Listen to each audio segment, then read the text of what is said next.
Okay, so now we are going to learn about possessive adjectives such as mi, tu, nuestro, and a few others. So what are possessive adjectives? So they are basically similar to the words my, your, his, her, its, our, or their, but in Spanish. So basically this, but in Spanish. And they're used together with a noun to show what something belongs to.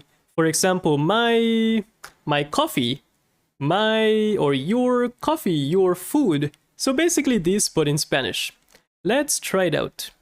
The first example is mi, which means my, me. And the second one is mis, which means my, but plural. So if we look on the first picture, we have a cup of coffee. So you would say mi café, my coffee, mi café. And on the second one, we have more than one. So we would have to use mis. So the first one, there's only one thing. And in the second one, there's more than one. So that's when it becomes plural.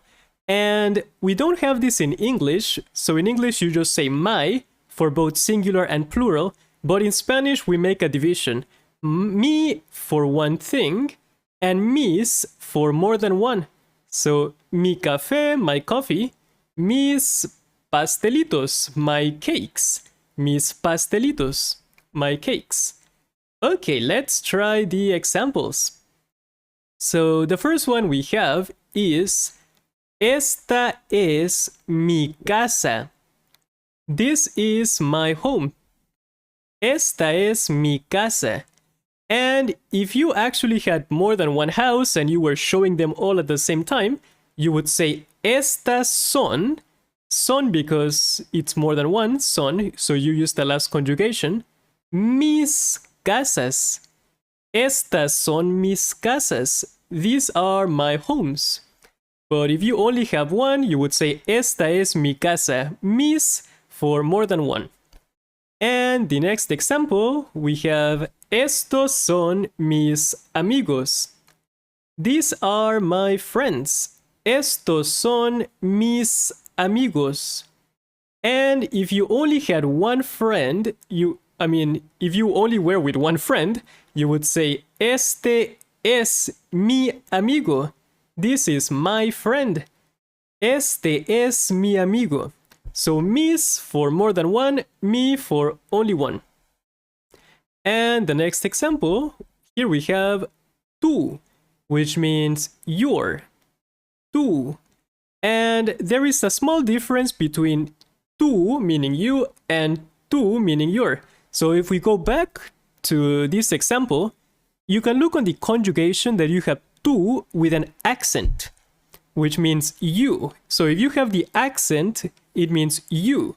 And if you remove the accent, it means your. So this is why accents are important. Tú with an accent means you.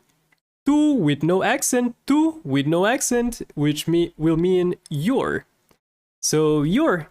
And if you want to make it plural, you just add an S. Tus. Tus perros, your dogs. If you only had one dog, tu perro. More than one dog, tus perros. Okay, let's try the next one. Here we have este es tu sándwich. This is your sandwich. Este es tu sándwich. This is your sandwich. And if you have more than one sandwich, you would say estos son tus sándwiches. These are your sandwiches. So este es tu, this is your, estos son tus. So tú for one, tus for more than one. Estos son tus sándwiches. These are your sandwiches. Okay, and this one looks complicated, but it's not so complicated.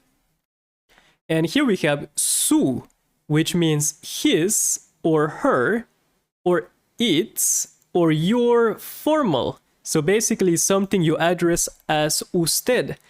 And the easy way to remember this one is that this one with su and sus is linked to the third conjugation. So if you look on the conjugations tab, we have él, ella, usted. So anything you refer as él, ella, usted, we would use su or sus for plural. So for example, su perro would be his dog or her dog, its dog, your dog for formal. So basically anything with a third conjugation would use su. Sus perros, their dogs, his dog, his, but more than one dog. Su perro, only one dog. Sus perros, more. Okay, sus is the plural version. Let's try the examples. Ella está leyendo su libro. She is reading her book. Ella está leyendo su libro. And actually, we have one mistake in this one.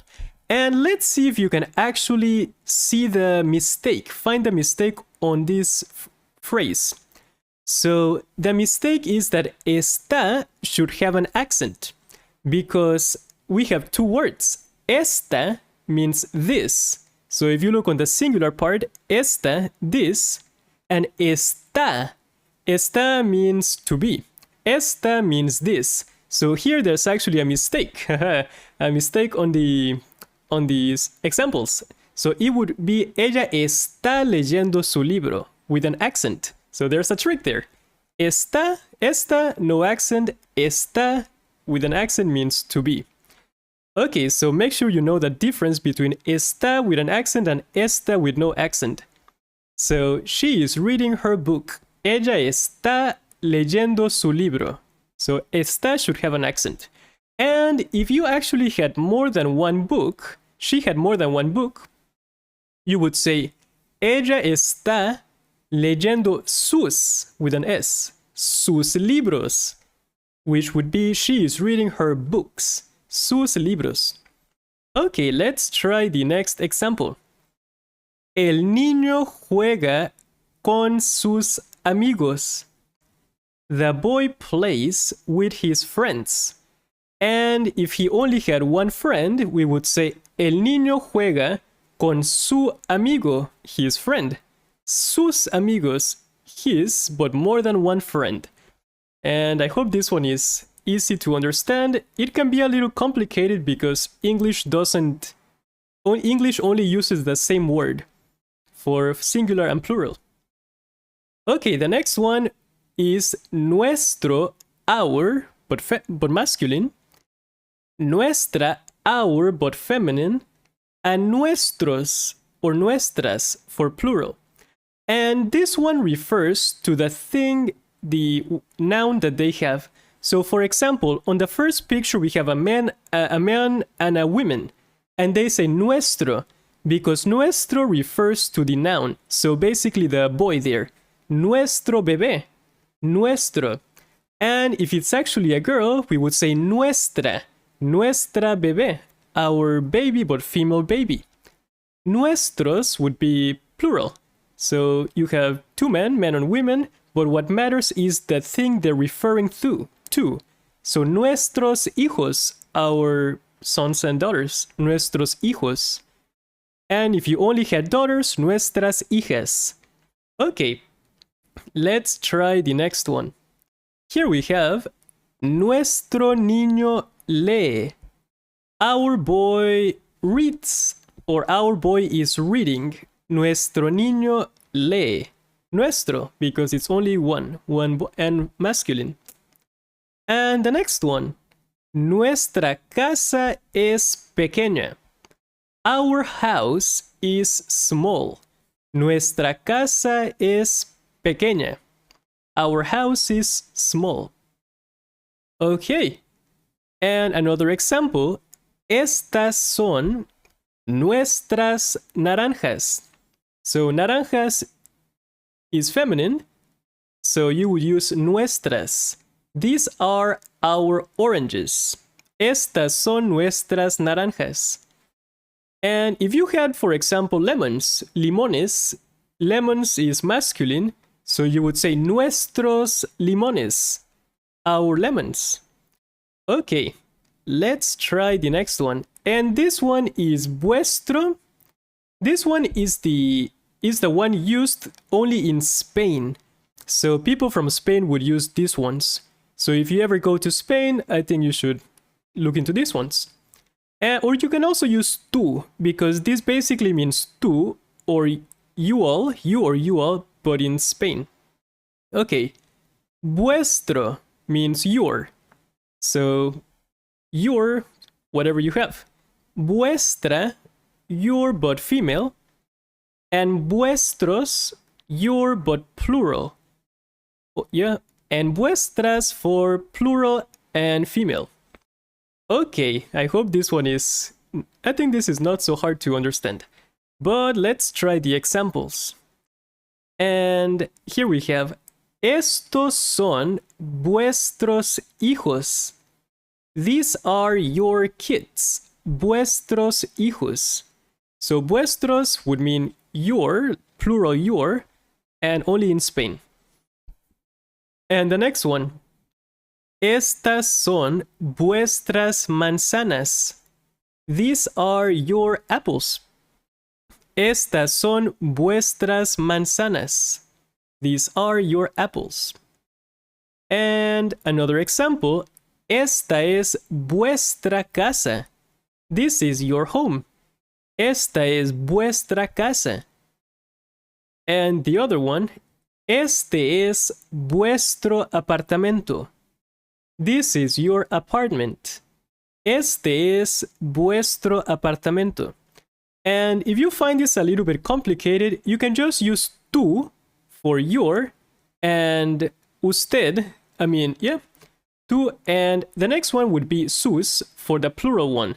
So if you can always use tú and sus, but if you're in Spain, you just have to know that people from Spain might use vuestro and vuestra, but you can use the other ones and they will also understand.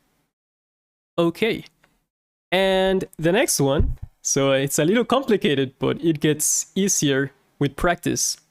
Su, which means their, and also for yours, because the last conjugation, if we look, has ellos, ellas, and ustedes. So this is the one we use with that conjugation. So su, their or yours for ustedes. And the plural one would be sus, their, more than one, and yours, more than one. Okay, so this one is only used with the last conjugation, ellos, ellas, ustedes. For example, su carro es rojo. Their car is red. Su carro es rojo. And this one can also mean your car, is red, because su is also used for the third conjugation. But you have to look into the context. Su carro es rojo, their car is red. And if it's only one person, it means his or her car is red. Okay, this is complicated, but I hope it's understandable. And the next one. Ellos juegan con sus juguetes. They play with their toys. Ellos juegan con sus juguetes. And that's it for this one. I think you might need to practice this one, maybe look into the Quizlet so that you can memorize them. So thanks for watching. It was not an easy lesson, but practice. So now it's your turn to practice Spanish. You can find the lessons Quizlet by going into the lecture resources folder. Thanks for